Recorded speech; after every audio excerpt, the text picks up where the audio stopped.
as Rebekah was here. Verse 29.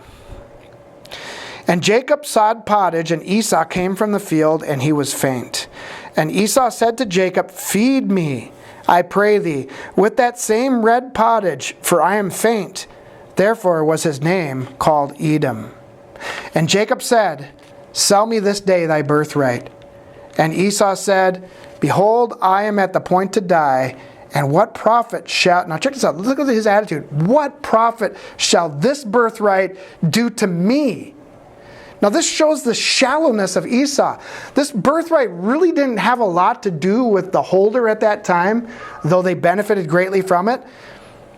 The birthright and promises that Esau was to inherit because he was the firstborn were given to Abraham were more to do with the descendants than themselves. In other words, Esau he only cared about himself. He was a selfish, carnal man who cared nothing about his children's inheritance and his children's children's inheritance, and that is to say an inheritance of a people that would be seeking God's kingdom. So he was a very selfish man, only cared about himself. What good's it going to do me if I die? I don't care about this birthright. I'll sell it to you as long as I get to live. Now, in America today, our founding fathers, now think about this. Our founding fathers fought for this birthright and were willing to die for it. Esau, willing to sell it rather than die.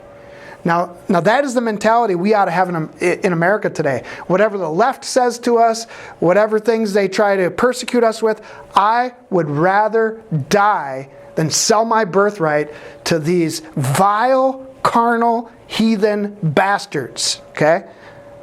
And maybe that's fair, because God loved Jacob and he hated Esau.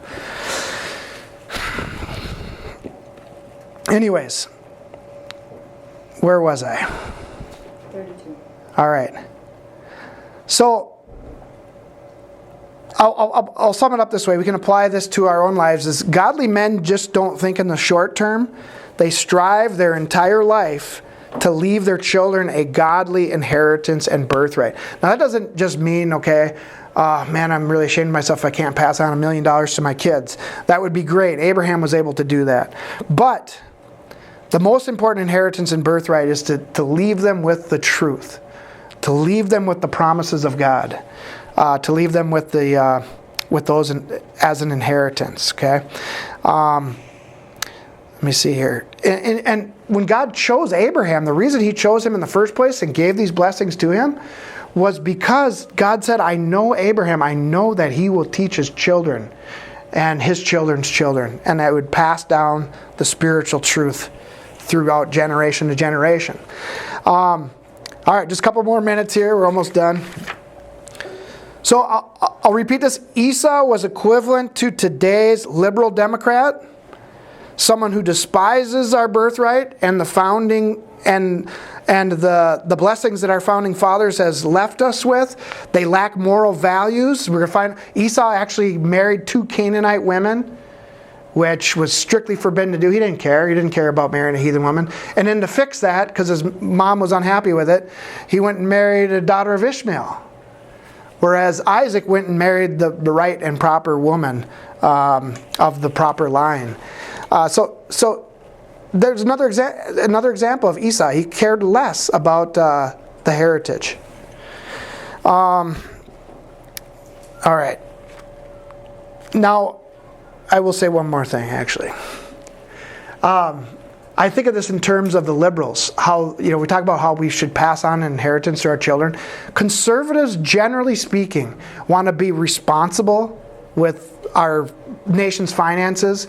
We want businesses to produce goods, and we want those to benefit families. We want families to be able to save and gather and pass on inheritances to their children. But liberals' idea, the leftists, the Esau's, it's tax and spend so I can have something right now. I can have a bowl of pottage in my tummy from the government. Just give me something right here and now. So they're willing to sell away our freedom, our birthrights for something here and now. Whereas Christian conservatives, generally speaking, our policies promote long-term growth and success that not only financially, but spiritually as well.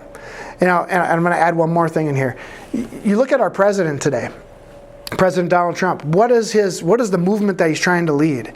Make America great again. Okay? We have half of the people in our country that want to do that, right? And what does that statement really mean? Well, the promises that were given to Abraham included becoming a great nation, a powerful nation, a blessed nation. That's what we want. In other words, we could actually rephrase make America great again. We are fighting for America's birthright.